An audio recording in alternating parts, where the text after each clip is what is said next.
Et bonjour à tous, on est le 8 mai là, c'est le mercredi férié. Je vais vous faire une toute petite vidéo pour éviter d'en avoir trop parce que le week-end prochain ça va être très chargé. Je suis au jardin, je vais en profiter pour faire pas mal de choses. Et puis ben, je vais vous montrer ça. Voilà, hein, c'est officiel. Hein. Les plants d'aubergines et de poivrons voilà, sont tous morts, hein, il n'y en a aucun qui a survécu. Donc je vous montre ça. Je vous remercie d'ailleurs hein, pour tous vos commentaires, vous avez été tous adorables à essayer de me consoler là dans mes déboires, mais vous en faites pas, il n'y a rien de dramatique. J'ai réussi à retrouver des plants à un prix très raisonnable, donc j'en aurai peut-être un peu moins que ce qui était prévu à l'origine, mais bon, je vais quand même pouvoir remplacer tout ça. J'en profite également pour vous montrer les patates qui effectivement elles aussi ont souffert des gelées, vous pouvez le voir ici, mais d'autres par contre qui se portent très bien. Donc bon, je m'en fais pas pour les patates, elles vont réussir à repartir. Et donc voilà, bon j'en profite là parce que j'ai beaucoup de choses à planter encore. Et donc voilà, allez je me lance. Bon pour ce qui est des semis, je pense avoir trouvé une solution. Alors on m'a tous indiqué que ça serait bien d'avoir une petite serre de jardin et tout, mais en fait j'ai mieux que ça, c'est-à-dire qu'on a une chambre à l'étage qui n'est pas utilisée, et qui a une fenêtre qui donne plein sud, et vue sur le potager d'ailleurs.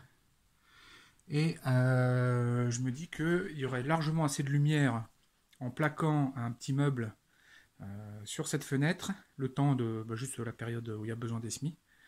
Et donc plaquer une petite étagère avec des bacs de jardinière dessus.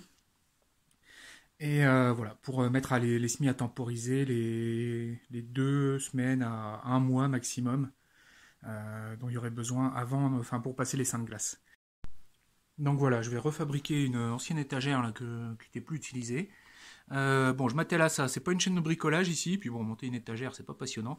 Allez, on passe directement à la suite. Bon, et donc voilà, c'est installé. C'est plutôt solide. Et donc voilà, ce que j'ai fait, c'est que j'ai trouvé ce plateau en jardinerie. Alors chez Truffaut, la bonne nouvelle, c'est que j'ai trouvé des plants assez facilement pour remplacer ceux que j'ai perdus. J'ai trouvé un prix très raisonnable. Je suis allé d'abord dans un supermarché chez Carrefour, pour pas le nommer, en me disant que ça serait moins cher. Et les plants, ils se vendaient à l'unité à 3,50 € pièce. Donc j'étais un peu désespéré. Et je me suis dit, bon, je vais tenter chez Truffaut, en me disant que bon, Truffaut, c'est quand même cher, mais bon, on sait jamais, il y aura peut-être mieux.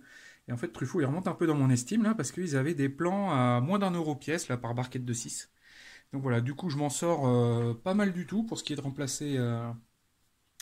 remplacer mes pieds.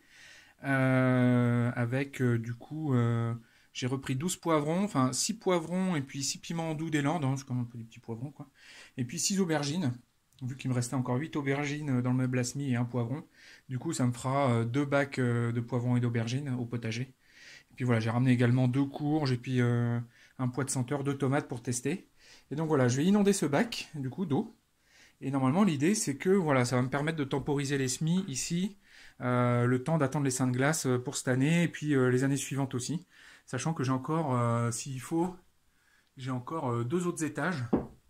Donc là, il y a vraiment moyen de stocker beaucoup de semis ici, dans cette fenêtre orientée plein sud. Donc voilà, ils n'auront pas assez de lumière pour se développer, mais assez de lumière quand même voilà, pour rester frais, quoi. Bon alors aujourd'hui c'est une journée, il fait extrêmement gris, il arrête pas de pleuvoir, hein, donc bon, c'est pas la bonne journée pour montrer, mais normalement ça prend vraiment bien la lumière ici. Voilà, voilà. Donc je m'en sors pas mal, j'ai mon installation qui va me permettre de temporiser mes semis à partir de cette année et arrêter de perdre chaque année ma première session de semis parce que je les sème trop tôt. Donc voilà, maintenant je suis à l'abri des seins de glace, c'est officiel. Bon donc voilà, je leur ai mis l'eau, ils baignent tranquillement dedans. Donc là, l'idée, c'est qu'il y ait une réserve d'eau suffisante pour que ça puisse tenir une semaine. Et voilà, bah mine de rien, moi je suis bien soulagé parce que chaque année, avec ces histoires de seins de glace et ma première vague de semis, je suis toujours angoissé à surveiller les températures, à me dire oh là là, pourvu que ça gèle pas, pourvu que ça gèle pas. Donc voilà, maintenant, je vais pouvoir être serein vis-à-vis de ça. J'ai trouvé une solution pérenne. Et donc voilà. Et mine de rien, finalement, heureusement qu'il y a eu ces gelées cette année, relativement tôt encore. Ça m'a permis de réagir et puis de trouver une solution pérenne à ce problème-là.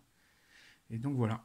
J'avais un commentaire qui me disait faut pas qu'il fallait pas que je déprime et tout et tout. Et je lui répondais que c'est le jour où il y aura plus rien à changer à mon installation de potager et que tout sera optimisé au poil de cul que là je vais me mettre à déprimer parce que c'est dans ce genre de challenge, enfin petit challenge, hein, c'est pas non plus le bout du monde, mais c'est dans ce genre de réflexion-là que justement on trouve de l'amusement permanent. Le jour où ça sera devenu vraiment une routine et qu'il n'y aura plus rien à changer, c'est là que ça risque de devenir un peu triste. Mais pour l'instant, il y a encore beaucoup de choses à mettre au point. Je ne suis pas du tout au mieux de ce que je pourrais faire. Donc voilà, ça a l'air de rien, mais pour moi c'est une sacrée avancée au potager. Ça va vraiment me soulager chaque année pour ces histoires de saints de glace. Et en plus, du coup, comme j'ai vraiment de la place, là, je vais pouvoir envisager vraiment de peut-être d'augmenter le nombre de semis, voire d'augmenter la taille du potager, voire de faire en semis des choses que je faisais pas jusqu'ici, comme les petits pois, les haricots. Là, ça me laisse vraiment beaucoup de possibilités. Donc voilà, vraiment content. Ah oui, donc j'oubliais le bac de jardinière, j'ai trouvé à Truffaut également. C'était 11 euros ou 12 euros, je sais plus. Donc c'est pareil, comme je vous ai dit, là maintenant j'ai compté les dépenses, donc je le rajoute aux dépenses avec un amortissement sur 10 ans. Donc ça va faire 1,20 € par an. Sachant que du coup, pendant 10 ans, je vais me compter 1,20 € de dépenses pour ce bac à jardinière. Et donc par contre, du coup, les plans, je vous explique un peu comment je fais fonctionner ces histoires de dépenses. Il y a un amortissement sur un an, hein, puisque c'est une dépense, c'est inconsommable, hein, puisque ça va servir pour cette année, uniquement cette année. Et je vais les imputer à la culture d'aubergine ou de poivron, de sorte que ça va être déduit de la rentabilité de cette culture-là, et je pourrais me faire comme ça une idée de la rentabilité des différentes cultures. Et les choses que j'aurais du mal à imputer à une culture en particulier, je vais les ventiler au prorata de la valeur des cultures. Alors je pourrais dire par exemple que typiquement le bac, je n'ai pas besoin de l'imputer sur les radis, parce que jamais les radis vont passer par ce bac. Mais bon, là, on rentre quand même, ça serait vraiment compliqué. Donc, pour ce genre de choses, je vais imputer le bac à toutes les cultures, même par exemple celles qui ne passeraient jamais par le bac. Et par contre, celles où je peux vraiment identifier facilement à quelle culture ça appartient, notamment parce que c'est une graine ou un plant ou chose comme ça. Là, dans ce cas-là, bah, effectivement, je l'affecte. Voilà comment je vais faire fonctionner ça. Donc, parmi les choses à planter, j'ai acheté 12 plants de salade là, que je vais mettre en terre, hein, donc dans cette plate-bande là. D'ailleurs, on voit quand même que j'ai un campagnol là qui est venu se promener. J'espère que le chat fait son travail. Bon voilà, du coup je vais mettre les salades ici, à côté des radis. Je pense que d'ailleurs les radis, pouvoir faire une petite récolte après. Il y a quand même du monde, il y a du monde qui a l'air d'être prêt. Allez, je me lance dans la plantation des salades.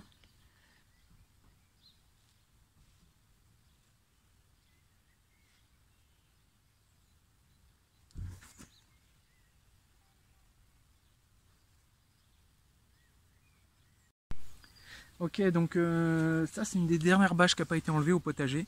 C'est sur la partie où il y a le sprinkler qui arrose en fait toute la partie qui craint pas d'être arrosée au niveau des feuilles par le haut. Donc voilà, là-dedans, je vais en profiter, je vais mettre les blettes que j'ai mis à germer dans le meuble à semis. Donc j'ai à peu près une quinzaine de godets là. Donc voilà, ça va servir à, ça devrait remplir à peu près la plate-bande. Donc voilà, je vais enlever ça, on va débâcher ça. Et puis je vais planter ça gentiment. Bon, il vient de tomber 40 mm là, aujourd'hui. Et ça tombe bien en essayant de planter les blettes et donc de désherber cette plate-bande qui est pleine de chiens-dents. J'ai confirmation de ce dont je me doutais, c'est-à-dire qu'en fait mes bacs, je dézoome un peu pour vous montrer. En fait, j'ai une énorme réserve d'eau, j'ai pas besoin de beaucoup arroser, parce que j'ai une terre extrêmement argileuse.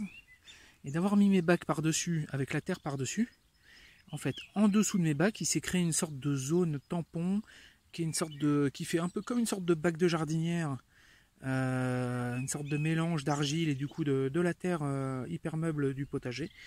Et regardez ça là, vous voyez, c'est plein d'eau. Donc il y a un gros hydromorphisme, hein, comme il dirait en agriculture conventionnelle. Donc c'est très compliqué de cultiver à même le sol, parce que effectivement l'argile retient l'eau.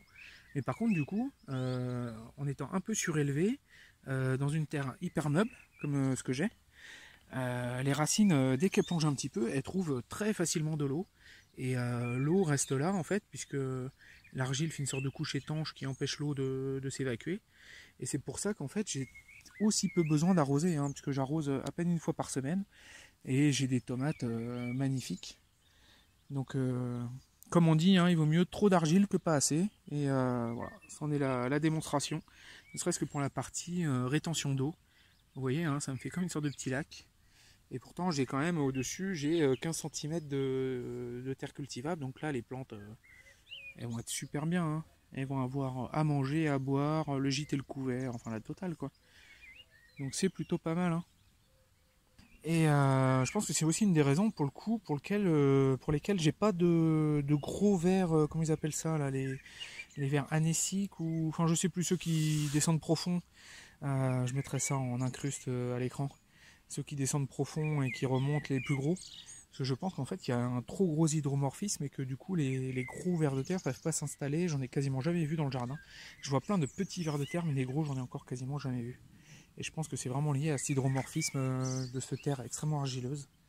Alors voilà, et c'est aussi encore une troisième remarque que je vais faire, c'est que voilà, ma situation elle tient qu'à moi. Hein.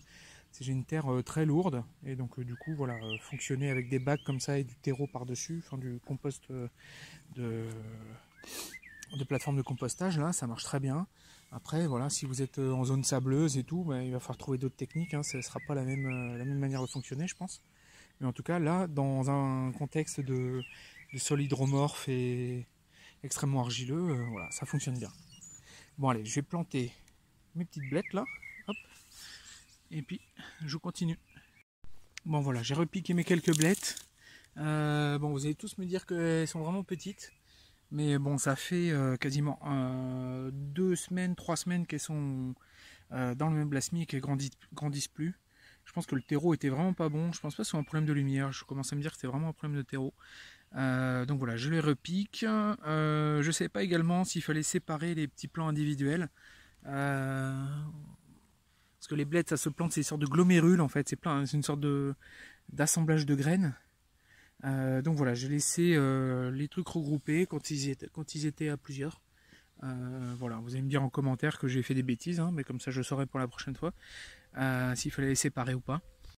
Bon, et sur la deuxième partie de la plate-bande de blettes, je vais essayer de refaire comme j'avais fait l'an dernier. Ça avait super bien marché, c'était une sorte de semis à la volée de radis. Je vais vous montrer ça et on va voir si ça remarche encore cette année. Parce que l'an dernier, ça avait donné des rendements complètement débiles pour une quantité de travail vraiment minime. Allez, je me lance, je vous montre ça.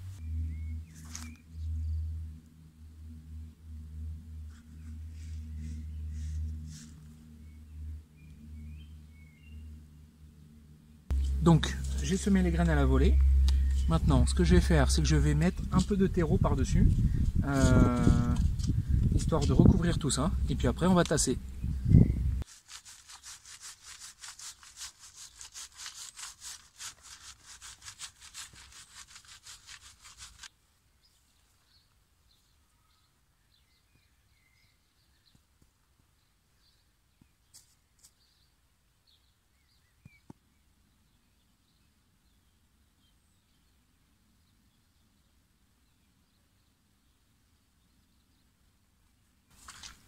Bon, donc voilà, si ça marche comme l'an dernier, sur cette partie-là, je vais avoir une récolte de radis complètement stupide, au sens énorme.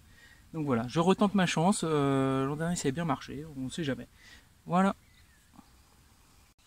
Autre chose intéressante, c'est que hormis cette plate-bande-là qui est encore bâchée, qui va sûrement servir en fait plus tard dans la saison pour ce qui est radis noir ou patchoy, enfin ou les semis de juillet-août. Voilà, je viens de débâcher celle-là. Et bon, à part la plate-bande de fraisier qui va rester fraisier et les courges que elle je fais spécialement sur bâche. Voilà, je n'ai plus de bâche au potager. Voilà, je suis arrivé au bout de toutes les bâches. Voilà. Plutôt joli tout ça. Bon et donc voilà, c'était tout pour cette semaine. Je vous remercie d'avoir regardé cette vidéo. Je vous remercie encore pour tous vos commentaires là, sur la vidéo précédente. Franchement, ça m'a fait plaisir. Et puis écoutez, moi je vous dis sûrement à ce week-end pour une grosse vidéo de plantation dans le jardin de tous les plants. Voilà, allez, à bientôt.